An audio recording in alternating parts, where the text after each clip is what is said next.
Good evening, everyone. My name is Janet Forrest. I'm one of the adult program coordinators at the Nantucket Athenaeum.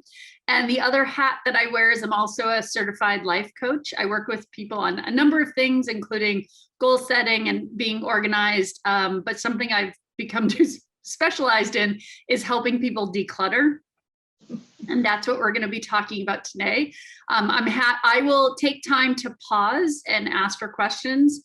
I speak quickly and I'm working on that. So if I'm speaking too quickly, please jump in and let me know. But feel free, if you have a question, you can unmute yourself, or I will be keeping an eye on the chat. So let me go ahead and pull up my PowerPoint. I am going to make this into a PDF and share it with you. So feel free to take notes, but if you want to sit back and just enjoy the show, you're welcome to do that too. So let me get this up and going. Here we go. And I need to move this over so I can see. There we go. Okay, can everyone see that? Yes. Yes, okay, great. So as I said, my name is Janet Forrest, and we're going to be talking about decluttering. I'm going to have kind of a parallel track going between how do you start if you're decluttering, and also I know there are situations where people are trying to help other people, which can be its own animal. So I'll try to switch back and forth between what it's like when you're doing it yourself and if you're trying to assist someone, what might be helpful. Let's see if I can get this to go forward. There we go. So what we're going to be talking about tonight is creating a goal and a plan for decluttering, prepping for the clean out, strategies and tips for sorting and deciding, and overcoming roadblocks. So the first thing I want to talk about is the math and physics of decluttering. I have 3 rules. Rule number 1 is decluttering is only effective when your rate of accumulation is slower than your rate of disposal. In other words, if you're getting rid of things, that's great. But if you're still accumulating items, if you're still shopping and collecting, then it can be a losing battle. Rule number 2, the amount of emotional attachment one feels for physical items neither increases nor decreases the square footage of your available space. So I understand there can be a lot of emotional attachment to people's items, and my job is not to go into a client's life and tell them what to throw out. I'm there to help them make the best decisions for themselves. But it also, there comes a point where the rubber meets the road and you only have so much space. So it doesn't matter how much you love an item, you need to find a place in your home to keep it, or a storage unit or space. And rule number 3, monetary and sentimental value minus the physical, financial, and emotional cost equals the actual value of your stuff. So I know there's times where, in a very practical sense, people pay for a storage unit, and you might say, well, those items are so valuable. But I know on Nantucket alone, a storage unit can run $300 or more a month. So even if you have, say, $10,000 worth of stuff in there that you're planning to sell, the longer you wait to do that, the less you're going to actually earn. So if you want to think about that cost. And also there can be an emotional burden to, and even a physical burden to having too much stuff in your house. So you could say, oh, it's valuable. Oh, I need it. It's really meaningful to me. But the day-to-day struggle of having that much stuff can really weigh on you. So you want to think about the physical and emotional costs of having too much stuff. Okay, so I'm going to begin. I will get to strategies and tricks and tools, but I think it's really important to honor the emotional and mental energy that goes into decluttering. So a lot of people think, oh, if I just had the right space or the right shelf, but it's really understanding emotionally what's holding you back. So a few things that are very common is feeling overwhelmed, especially if it's a big space. So a big storage unit, or an attic, or a basement, it can be very overwhelming. That's very normal to feel overwhelmed by starting a project. So just understand that and acknowledge it. Being unable to visualize the end or see progress. So not knowing when it'll end and not noticing if it's getting better. So we're going to talk about that. And also we're going to come back to this over and over again, fear-based decisions versus value-based decisions. So a fear-based decision is acting to avoid something. Value-based decisions is understanding what your purpose, what your goal is, and acting accordingly. So not acting to avoid, but acting with intention. I'll get into that a little bit later. Oops. Okay, so the first thing you want to do before you even start picking up items and making decisions is create a clear goal. You want to understand what you're trying to achieve by decluttering. So the goal should be specific and measurable. And having this will give you a reference point. It'll give you an anchor for making decisions. So especially if it's a big project, as you get going, it's really easy to lose sight of things and remember what your purpose is. So you're making decisions and you're thinking, I don't know. Whereas if you always have in the back of your mind, this is why I'm doing this, it'll help you make decisions. And also knowing what your goal is will help you stay motivated as you're doing the work, because you just know where you're going. You're not driving around aimlessly. So here's some examples of some measurable goals. Reducing a storage unit from a 10 by 10 to a 5 by 10 to save money. Emptying a basement and converting it into a home office. Cleaning out an extra bedroom so that grandchildren have a place to stay overnight. So those are very specific goals so that when you're going and you're making decisions, you understand why you're doing this. Once you have your goal, then you want to create a plan. So the goal is the destination, the plan is the route you're going to take to get there. So it can be really helpful to have a timeline or a deadline, and that only has to be meaningful for you. So a lot of us this past year have been working from home. Our schedules have been a little bit flexible. So maybe it's time for you to go back to the office and you won't have that flexibility. So maybe by your start date, you want to have this project done. Or it could be, kids coming home from college, kids leaving for college, someone coming to visit. All these can be great deadlines to work towards. Or it might be a timeline within the next year. I'm going to do this in the next 2 months and this in the next 2 months. So thinking time-based. You want to think about resources. What do you need? It might be hiring someone like me. It might be asking some friends. Who do you need to help you with this? Also, thinking about containers, you might need some bins or boxes, shelves, and some tools. You also want to think about and research and schedule services. So if you're doing a big clean out, you might want to consider renting a dumpster to put in your driveway. It might mean some extra pickup. So if you have trash pickup, you might want to schedule that. If in the instance of a storage unit where you're combining units, it might be large items. You might need help moving that, in which case you want to schedule those movers. So doing some research and scheduling can be important. And then also think about when you're going to do this work and where you're going to start. So if you're someone that works at regular hours, 9 to 5, is this something you're going to do on the weekends, or are you going to pick a couple times during the week? But planning that time out, because I imagine a lot of people on this call, they've thought about, okay, I'm going to declutter and I'll do it next weekend, next month, next year. And all of a sudden it never happens because things come up. So you want to think about this just as you would a doctor's appointment or any other things that are priorities in your life. You want to plan the time when you're going to do it. And part of planning for creating a plan is prepping for battle. So you're going to want tools. You're going to want some contractor bags. Those can be great, especially if you're getting rid of a lot of heavy items. They won't rip like household trash bags. You might need some markers if you're going to be labeling bins and boxes. And a pen and a notepad can be huge, because what happens for a lot of people is they get started and they're doing their thing and they think, oh God, I have that one thing I have to do. And then they stop and they go and do that one thing. And then they check their phone and then they check their email. And then before they know it, they've moved on to something else. So having a pen and a notepad to create a to-do list means that you'll still remember that thing. It's still important, but you're not stopping what you're doing to attend to it. You can get back to it later. And also you want some tape and scissors and other items for packing up or cutting open boxes. Oops, excuse me, where did I go? Went the wrong way.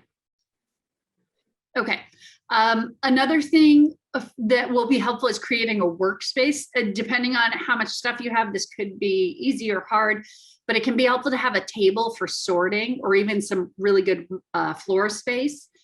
You want rooms for piles. I'll get into what the piles are in a moment. You want adequate lighting so you can see what you're doing. You might have to read some labels or see what things are. So that can be helpful.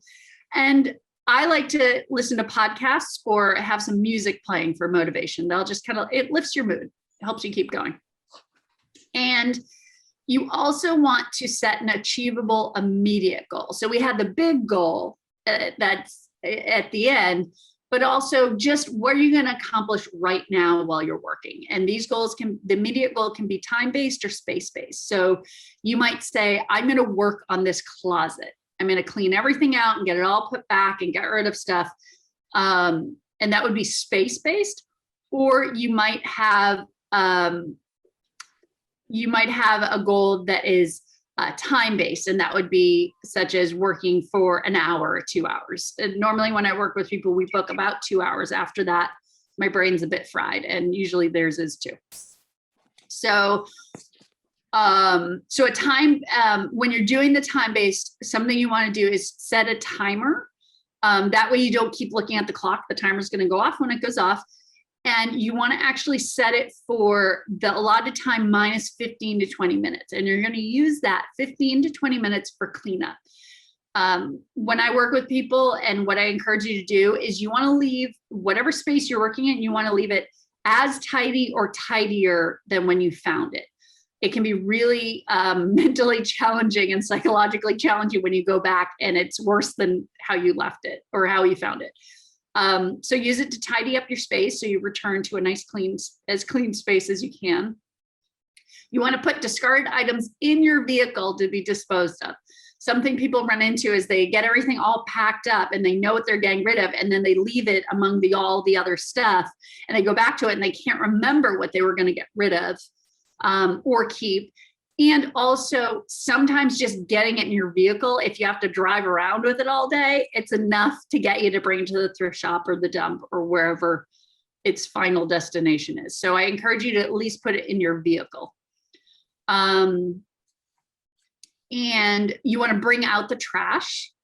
And this is important because you want to start clearing space. The decluttering tends to be exponential. So the more space you create, the more encouraged you are to keep going. So as much as you can get rid of, you just want it out of the space. You don't want to leave it there. And then you also want to decide what your next steps are and when you'll take them. So when I work with someone, I'll say, okay, great, we got this done. What do you want to do next? And when are we going to do it? So I encourage you to do that for yourself. You know, I'm going to work next weekend for Saturday for 3 hours, and I tackled this closet. Now I'm going to tackle this closet, or I'm going to go, I started in this corner. Now I'm going to start over here. So understand where you're going to go next and when you're going to do it. Babe. Decluttering. Okay. So, where a lot of people get held up is they have trouble even starting. I talked about this being that feeling, that sense of overwhelm. And if you're someone who's maybe opened the door to the basement and looked in and thought, oh, no way, and you close the door and slowly back away and go on to something else. So that's where a lot of people get stuck. They can't even start.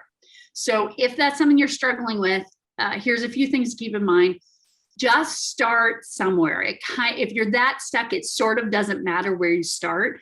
Just starting can open things up for you and get you over that hurdle. So you can always change course later. If you start with books and you realize, oh, you know, some of these are my sisters and some of these are my husband's, and I have to go over this with them. Great. Just move on to something else. You can always make a new choice, but just start somewhere. I would also recommend that you start with big stuff and easy stuff. So when I say big stuff, if there's furniture or mattresses or things like that that you know you're going to get rid of, get rid of that, because that's going to create space and it's going to make you feel better. And it's going to make the space feel a little more open. So as much big stuff as you can just get rid of, do that first. And also get rid of easy stuff. And what I mean by easy stuff is things that don't have a lot of emotions attached to it, things that don't have a lot of meaning attached to it, things you can just make easy decisions on. So for me, that's clothes. I'm not a clothes horse. It's really easy for me to do that. Something that's harder for me is books. Pictures can be hard. So you don't want to start with stuff that's very emotionally difficult. You want to start with stuff that's easy if you can. And I recommend that you work systematically if possible. So that could be left to right or top to bottom. And I think this works well because you're more likely to see progress. So even if you work for only a half hour or an hour, if you're working systematically, you're going to say, oh, I started here and I got here. Whereas if you're floating around like a bumblebee and you're kind of picking over here and picking over here, you might have gotten more done, but you're not going to feel that sense of progress. And you're likely to miss things. Which brings me to my next point, which is try to make a decision on everything. A huge red flag I look for is when people say, okay, I'm going to put this here for now. I'm going to keep this for now. I'm going to put over this over here for now. Because what that says to me is you're not actually making choices. You're just moving stuff around. So it's okay if there's a few items that you say, I just don't know, and I'm not ready to let it go. That's okay. But if every item you pick up, you're just putting down in a different place, you're not going to get any closer. And you might say, I'm going to make a decision later, but you're doing this now. That's what this time is for. This time is for making decisions. So as much as you can, and as excruciating as it can be, try to touch every item and make a decision. And I mentioned piles before, having floor space or having a workstation is you want floor space so you can create, I recommend 4 piles. So the first pile is trash. That's just stuff that's going to the dump. It's going away. Second pile is donate or give away. So you might have items that you're giving to a friend or donating to the thrift shop. The last 2 piles are for keep. One is you're keeping, but it goes someplace else. So you might be working in the basement and you find something that needs to go to a bedroom or a kitchen. It's going someplace else. But for now, just put it in that pile so you know what it is and you don't get distracted. And the final pile is keep, and it goes in this location. So if you're cleaning out a closet, it's really easiest if you can pull everything out. And so there's going to be some stuff that's going to go back in the closet. Create a pile for that. Here you go.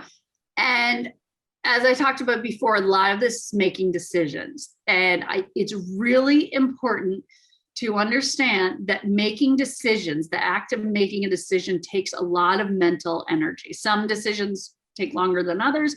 I talked about last week, if you were here, there's a profile Michael Lewis did on Barack Obama and how when he became president, he got himself 5, I think it was navy blue suits. So he would never again, as long as he's president, have to decide what he's going to wear in the morning. Decisions takes a lot of energy. So understand what you're doing is making decisions and it's going to drain you. It might not seem like you're physically working that hard, but this is an exhausting exercise. So if you feel exhausted after an hour, that makes sense. You've used a lot of mental and emotional energy. If you're helping someone, the fastest way to get stuck is for them to feel like you're judging them. And this is why it can be difficult to work with a friend or a loved one, because the temptation for that person is to come in and be like, you don't need any of this stuff. It's all garbage. Just get rid of it. Why is it so hard for you to decide? Who can work like that? Not me. So whether you're coaching yourself or you're working with someone else, a great way is just be curious and ask questions, because when you ask a question, you're going to get more information and it'll allow you to provide more support or make a decision. So here's some questions to ask yourself or someone you're helping. Do you need this? Like, do you really need it? do you want this? And I'll get into another emotional barrier, but do you really want this? Like, do you want it in your house, or you just have it because you don't know what to do with it? When was the last time you used it? This one and the next one are probably the most common questions I ask people. When was the last time you used it? And when will you use it next? And when people are asked that, they actually have to go back in their mind and be like, was it 2 years or 3 years? So it helps them be honest with themselves, and asking when you'll use it next. If they don't know, they might be ready to let go of it. They just need to be asked. It's like, you know what? I'm never really going to use this again. I'm ready to let go of it. What's it costing you to keep it? It could be financial, it could be physical, it could be emotional. What's it costing you to hang on to this item? A friend gave me this question. If you saw it at a yard sale for $1, would you buy it? So you have it now, but if you didn't, would you bring it into your house? Would you buy it for $1? And when you remember what your goal is, when you remember your goal of insert goal, does it make sense to keep or get rid of this item? So it's really important to remember what it is you're trying to accomplish, because that's gonna help inform your decision.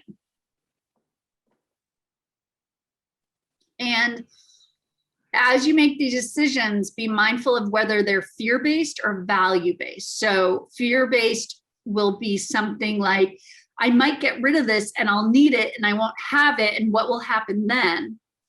Value-based could be, I worked really hard for this item and has a lot of meaning to me. I know exactly when I'm going to use it next and where I'm going to keep it, and it has value to me. So you want to use more value-based decisions as opposed to fear-based decisions. And it can be hard to explain that sometimes, but it has a very visceral feeling to it. So if you're clutching an item being like, I don't know, no, that's probably fear-based. But if you pick up an item, as Marie Kondo says, and it sparks joy, that's value. That's a value-based decision. Okay, does anyone have any questions? I've been moving along quickly. I guess I should give the chat a peek. No, okay, I will carry on. Jump in anytime. So here's I've been doing this about, I think, 3 years, and here's some common roadblocks I've heard with people. I don't want it to end up in the trash. Amen, I hear you. We need to protect our landfill. I try to be very sustainable. When I can find a new home for things, I do my best to do that. But here's some questions I would ask that person. If you could find a new home for it, would you let it go? And what I'm trying to get to there is their honest answer of, do they actually want to keep it? So are they keeping it because they're just afraid of what happened to it, or they're keeping it because they want it? So I just want to clarify that, because we can always find a home or a solution, but you want to understand, do they actually want to keep this? And then also a very practical question is, what will happen when you can no longer keep it? So we all have our limited time on this earth. Sometimes we need to move to be closer to family. Sometimes we need to get rid of a house or downsize. So it's important to keep in mind that when we don't make a decision might be made for us. So it's really important, as much as you can, to have agency over your items, and understanding that knowing or thinking about what will happen when you can no longer keep it, what decision will be made, and do you want to make that on your own? Another roadblock is, it's valuable. That might be the case. Here's some things I would ask or say to that person is, what value are you getting out of it? So, what role is it playing in your life other than sitting on your mantle or taking up space in your basement? What value are you getting out of it? The price is only as much as someone is willing to pay for it. And that can be hard to hear and hard to accept. But if you have an item that you're convinced is worth $1,000, but you've posted it over and over again, and the most people have offered is $200, it's important to accept that you can only get what someone's willing to pay for it. And that's the monetary value. What will it cost you to keep it until you can sell it? If you have a basement or an attic that you can hold on to an item until you can sell it and it costs you nothing, then by all means keep it. But you want to be aware that if you're, you could have rental income from renting a room, but it's filled with stuff that you're certain you're going to sell. You want to balance that out. And if you decide you want to sell things, you want to ask yourself, how willing and likely are you to do the work of selling it? People have asked me, oh, do you do consignment? Will you sell my items? And it's always a hard no, because I've never found a way for it to be worth my time or their time.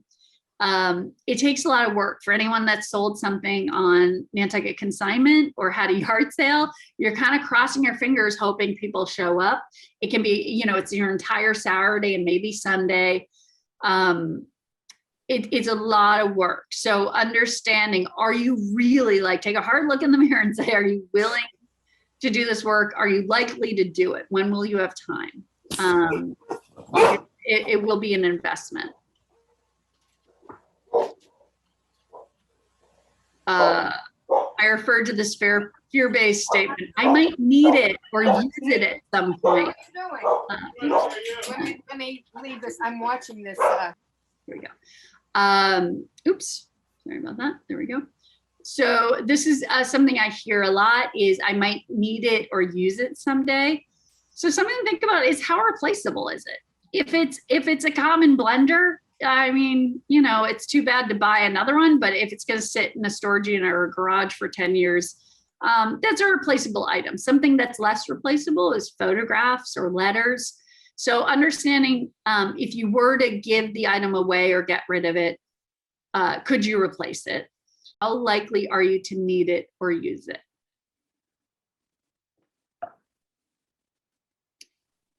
And I think this is the last roadblock is I'm saving this for when I have time.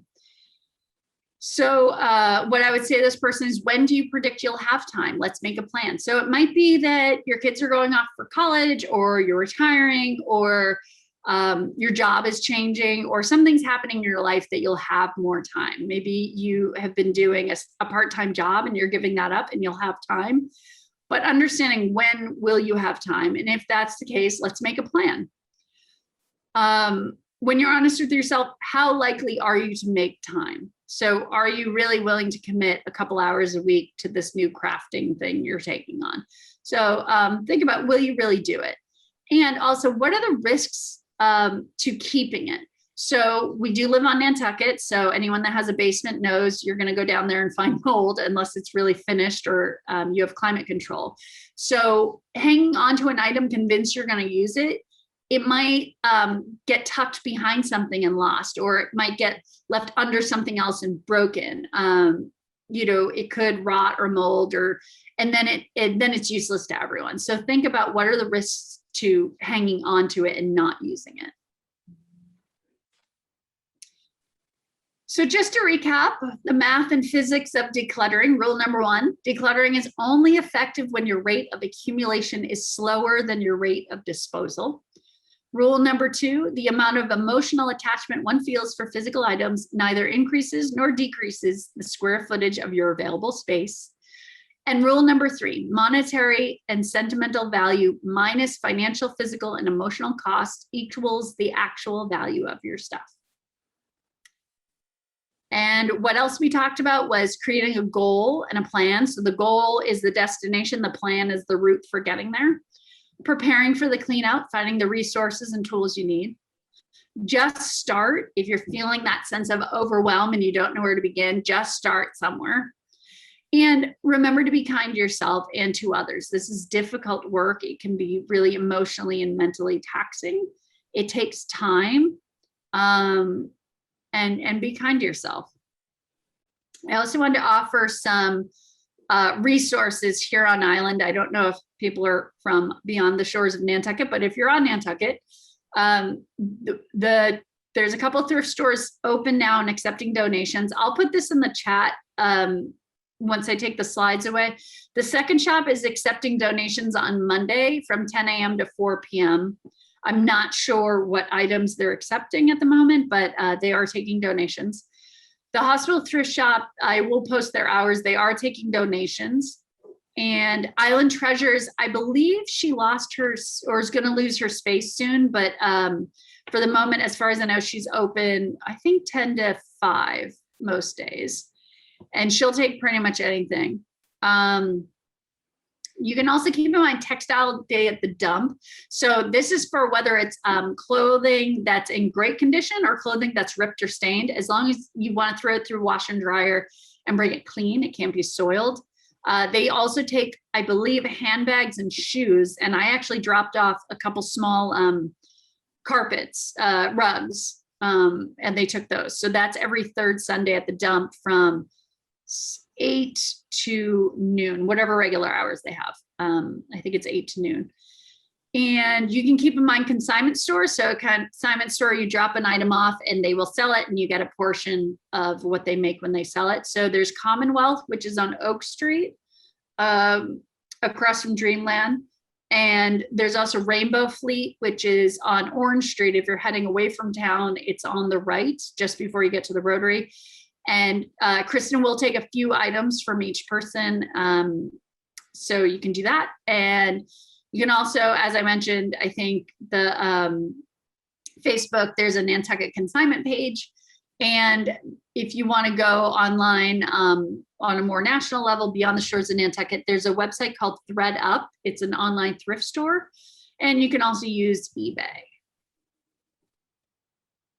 And with that, I wish you happy decluttering. I'm going to take away the slides. And I am happy to answer any questions that people have. Does anyone have a question or a comment?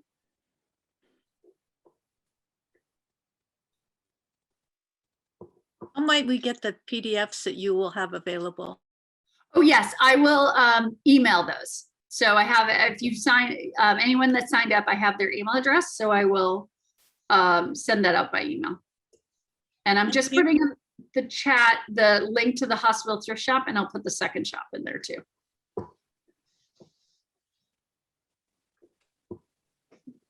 Were you going to say something else?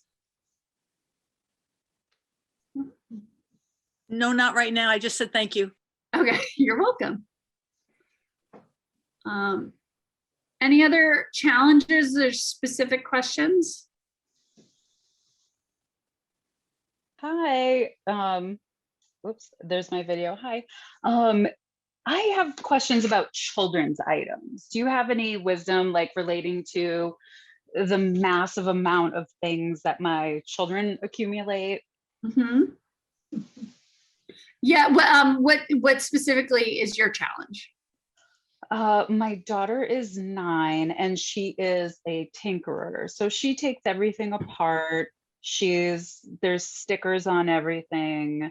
There's slime involved sometimes. And she's at 9 years old, she's kind of between all of her dolls and then some more like older toys. Like so she's at like kind of a funny stage. And I feel like I'm holding on to maybe too many things. I don't know if you have any idea how to pare down. So that could be, and at 9, it could be a little bit of a partnership. Younger than that, you know, how much agency can a kid have? But at 9, she's old enough to make some choices. So something that comes to mind is deciding, so as the adult and the homeowner or the person who's in charge of the household, deciding how much space you're going to allow her. So that's something where she gets to make the decision of what she's going to keep, but all of it has to fit in this box or on this shelf or in this closet. So limiting the real estate she gets for her toys and then allowing her to decide what's most important. Kids' toys can be kind of, there's sort of a, Nantucketers aren't one to be held back. So at the dump, you can drop off. There's kind of a makeshift take it or leave it in front of the glass thing. And I've noticed as soon as like a scooter or toy, anything that like is plastic, that gets scooped up. So that can be a great way if you're looking to dispose of items. You'd be surprised what people take. But yeah, in terms of making a decision, I would find some parameters where you can say, okay, these are the rules, but you get to decide what to keep. That could be approach to it. great. Yeah, thank you. I'm gonna Does have that to help? involve her. Yeah. Yeah. And do you have younger kids? Because that's the other thing. I'm the youngest of three, so I didn't get anything new. No, I have a son and a daughter, and my son is 12. So Okay. Yeah. his toy situation is very much not the same. Yeah. Computers and video games and Legos. Mhm. Yeah. Yeah. Good. Thank you. Yeah, you're welcome. What did people find helpful in the presentation? Anything stand out? The list of questions to ask myself. Mhm. One thing I emailed you about is I have a real hard time with books. I just can't throw them in a dumpster. I'm helpless. Yeah, books are hard. And I've seen stuff online. There is a website. I took it out of the presentation because I looked into it and they're not taking donations. But you could revisit it and see if it changes. It's called thriftbooks.com. And the library, unfortunately, we're not taking books donations. We were just receiving too many, and the labor, talking about cost and benefit, the labor of getting the book sale up and going, we raised friends, but not a lot of money. So yeah, books are a tough one. If you don't have a ton and you don't mind a little legwork, there are all those free libraries around the island. I know there's one at the state forest where the disc golf course is. There's also one at Stones Beach. There's one by the Labyrinth and the new playground on Old South Road.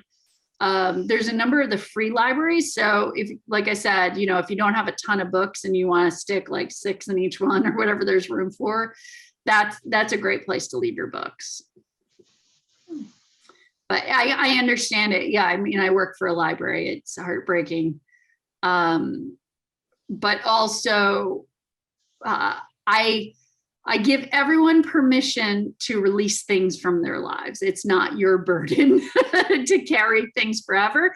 And thinking about, I mean, you can hang on to them forever, but where are they really going to end up? So as much as you can make a decision, it's going to feel a little more empowering than items just getting taken away from you or getting ruined or moldy and that sort of thing. So it's a tricky one. Let's see, there's a question in the chat.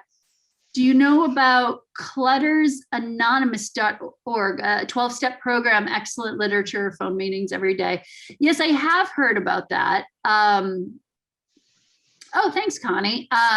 Yes, well, I haven't heard about that specifically, and I guess I should talk about this is what I'm talking about is decluttering. And the term hoarding gets thrown around, but that is actually a condition, a disorder that needs to be, that can be treated, and there's support groups for that. So I, as a life coach, am not trained as a psychologist or a mental health worker. So I do encourage you to ask for help, or if it's a family member. But actually, Connie, I saw your camera gone. Do you want to talk a little bit about it? And you're just muted, so I'm going to unmute you or ask you to unmute. Okay. Cluttersanonymous.org is, it's actually worldwide, and I found it, I don't know how long ago, but I felt like I found my tribe, other people who have trouble getting rid of stuff, and they have phone meetings every day, and lots of or a lot of the country has in-person meetings when we can meet in person again, but it really is a source of support. It's a 12-step program. They've got great literature. They've got step groups starting up pretty frequently, step study groups. And yeah, so that's just my little plug. And you can look it up online, cluttersanonymous.org. And the list of phone meetings is there. And yeah, there's a phone meeting at 8 o'clock every night. So yeah, here, I'm going to put that website in the chat. okay. Thank you for sharing that. Yeah, and I think it really is important, especially if you're helping someone else or just even on your own, to understand there's a psychological aspect to this. And sometimes it goes beyond just, oh, I'm messy, or, oh, I have too much stuff. That's who I can help. But if it is a real problem and a challenge, and it's reached a point of, a disorder, it's really important to get the help you need, or if it's someone else, get the help they need. Because even if I went in, I mean, I have a very good friend I went to high school with, and her parents, their house is just always filled with stuff. And she and her brother spent the money, they got a dumpster, they went in, they cleaned it all out, and 5 years later, it's back to where it is. So it's really important to understand, to shut off the faucet before you deal with the flood. So understanding, why is stuff coming in? What is the stuff you're collecting? Why are you doing it? And understanding that piece, so you can actually get to the root of the problem, as opposed to getting rid of stuff only to find everything all filled up again a few years later. Thank you. This has been great, really helpful, just in terms of focus. So thank you. Mhm. Yeah, good. Anything else that was particularly helpful, or does anyone have a specific question on what they're working with? Janet, I think it was helpful that you mentioned that if you can find a new home for something, it makes it easier to part with it. I think that's so important. Yeah. We all have more stuff than we need. And if you're sharing it with someone else, it's a lot easier to give it away. Yeah. I said at one point I was going to do a off-site major workshop called "If You Had to Move," if you had to pack up your house and go. And I think that's a good exercise for people. I mean, I'm someone that just happened to move a lot. So I'm not, if you saw my house, I won't show it to you. I'm not a particularly neat and tidy person. I just don't have a lot of stuff. And that's how I've managed to live my life. I moved away for college. I went back and forth to college, so I couldn't keep a lot of stuff. My parents moved, so I lost my anchor of keeping all those boxes and photos. And, I moved to Montreal, I moved to Quebec City, I moved back in with my parents, I moved to Nantucket, I changed housing a couple times, I moved to New York. So it's true about a rolling stone, right? But imagine if you had to pack up your house and move, what would you take? It can be a good it can be a difficult, but a good exercise. And even as you're buying stuff, I mean, because I've had to move so many times, when I'm at a store and I'm going to buy something, I think, will I put this in a suitcase and take it with me when I move again? It's I don't need that kind of burden. So really, I would also focus on what's coming in and being really mindful of what you're buying, because that will help you in the long run, because you're not collecting more stuff. Because there's that guilt of, well, I don't want it to end up in the trash. I have a friend that has so much stuff. Every time I turn around, she's bought a cappuccino maker. She's bought more clothes. She's just a new lamp. And she's like, I hate having to give all this stuff away. I don't want it to end up in landfill. And I just want to shake her and be like, stop buying stuff. So think about that. There is that guilt of having to let stuff go or throw it away. So think about on the front end as you're buying stuff and accumulating stuff. That's a great way to get ahead of things. What else?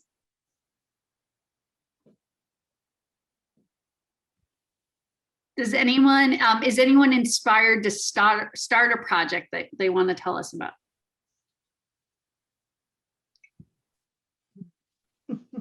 No? Okay. Well, I will put, before we wrap up, I think you have it, but I'll put my email. This is not my library email. This is my other email, but I'll put that in the chat so you have it. So feel free, if you're feeling a little shy now and you want to reach out with direct questions, don't be shy. I'm happy to answer them. And yeah. Last call, any questions? Does anyone want me to repeat anything? I know I speak kind of quickly. It was a great presentation. Thank you. Okay, great. Okay, well, I will leave it at that. If there's nothing else, like I said, don't be shy. Send me an email if you have questions. This is recorded, so it'll be posted on our YouTube page. And I will email everyone my slides so you can look over the information again. Thank you. Thank All you so much. It was really helpful.